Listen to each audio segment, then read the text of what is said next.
Welcome back to another episode. Today we're going to take a quick look at a fintech favorite, and that is going to be Block, formerly known as Square. The stock is expected to report earnings this upcoming Thursday after the market close, so that's what we're going to focus on today's episode. Recent news that had come out throughout the quarter. We're also going to take a quick look at what analysts are expecting and my overall thoughts for this business. If this is your first time here, make sure to hit the thumbs up, make sure to hit the subscribe button, check out the pinned comment for free Discord, free newsletter, and a lot of great investing links. Alright, so we can see Block right now is sitting at about $94.76, is down about 3% on the day. I mean, the world right now is definitely experiencing a lot of volatility due to numerous things: global tensions, inflations, interest rates, everything that you can name under the sun is happening at the perfect time, right? So the overall market has definitely taken quite a hit, but we can see from its 52-week high, the stock is down over 66%. This is insane.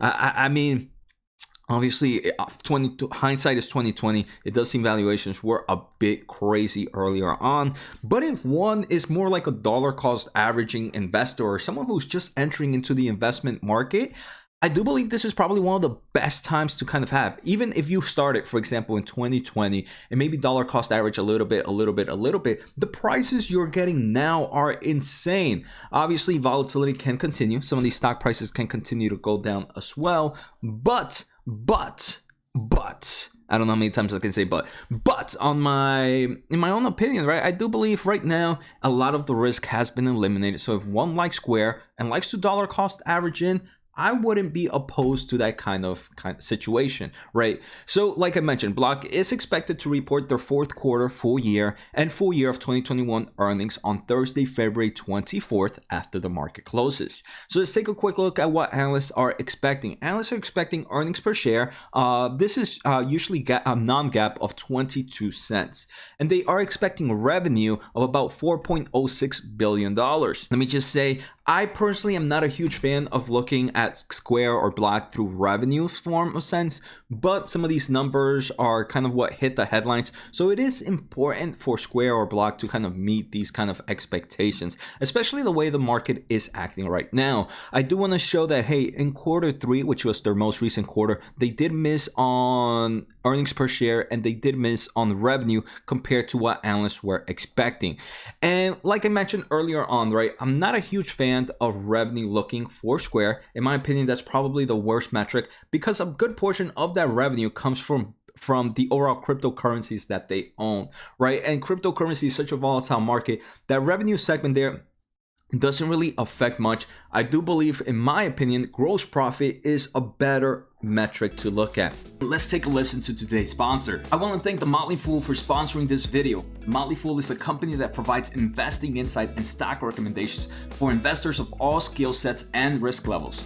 You guys know I love finding new investing tools and resources to help me scout out new growth stocks. And right now I have a discount for one of my favorite services The Fool offers. Through the Motley Fool Stock Advisor services, you get access to a ton of expert stock picks. Every month you'll get 2 new picks that are aimed at growing your wealth and to help you realize your financial goals. Stock Advisor's average stock picks have done amazing returns. If growing your money is something you'd like to do more of this year, you can visit fool.com/Jose Najarro or click on the link below for access to my special offer and decide if the stock advisor is right for you. Thanks again to the Motley Fool, and now onto today's video.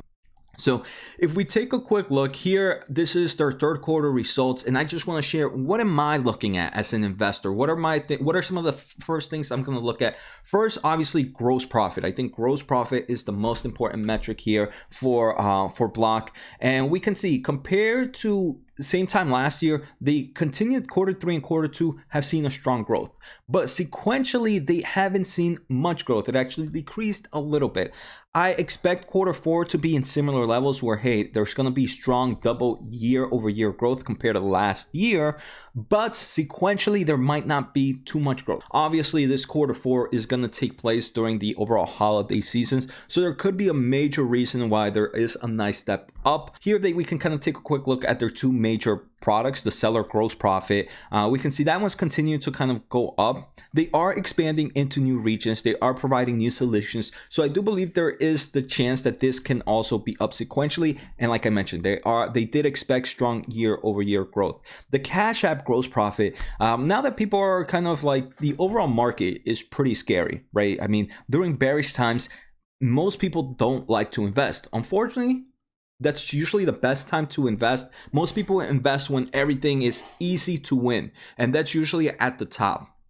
So the Cash App Profit, which is the digital wallet, but they do have stuff like stock investment and crypto, a certain crypto investment there. During bearish times, I don't expect much to happen there. So I am prepared for Cash App gross profit to maybe see a small decline. Some other things I'm going to be watching. For me, one of the biggest metrics outside of gross profit for Square or Block is the gross payment volume, right? You want to see that continue to grow. Gross payment volumes just overall shows how strong this ecosystem is. We can see in Q3 was about 45.4 billion. That was up sequentially, and it was up also year over year. And I expect that to continue to grow. I would definitely enjoy to see Cash App's GPV or gross payment volume to be a bit higher. I definitely expect seller gross payment volume to be much higher sequentially and year over year. So those are what I'm looking at. In the previous earnings, Block did kind of give a guidance for October trends, not truly a guidance for the full quarter, but just on October. And they mentioned that they're seeing strong double-digit growth year over year and strong growth in a 2-year compounded annual growth rate. All right, so now I want to take a quick look at some recent articles that have appeared for Block in the past few months. On January 25th of 2022, Square announced that it officially launched in Spain after a successful early access program. I think this is great news. Square is continuing to kind of bring that seller ecosystem across the world, and they are doing it by now entering Spain, and that was in January 25th of 2022. So about a month ago. We can also see Block completed their acquisition of Afterpay. Afterpay is the buy now, pay later services.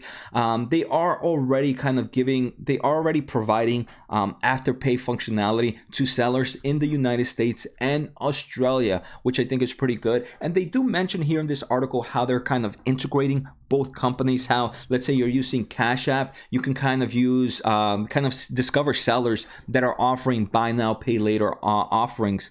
So they're kind of meshing integrating these two companies pretty well with each other. They do mention that right now the buy now pay later service is a solution for their sellers, and it's free for a limited time, but that should soon become some form of revenue driving for the services Block chooses.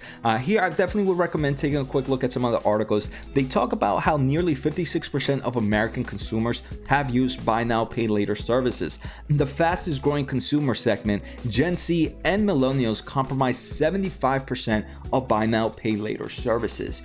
So we can see I'm still a little sketched out about buy now pay later services. I'm not a huge fan of them, but I know a lot of people are using them, especially during the past holiday season.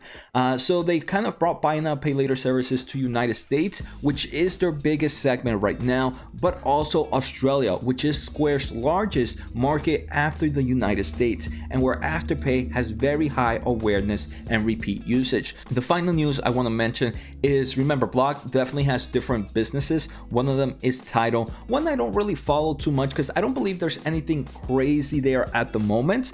The future, there's definitely plenty of optionality in Tidal, but on February 16th, Tidal is now available in UAE. So that's it for today's episode. I hope you enjoy, and I hope you guys are prepared for upcoming earnings. Remember, the market is super scary and stock prices can be volatile even if the results are great. So best of luck, see you guys, and take care.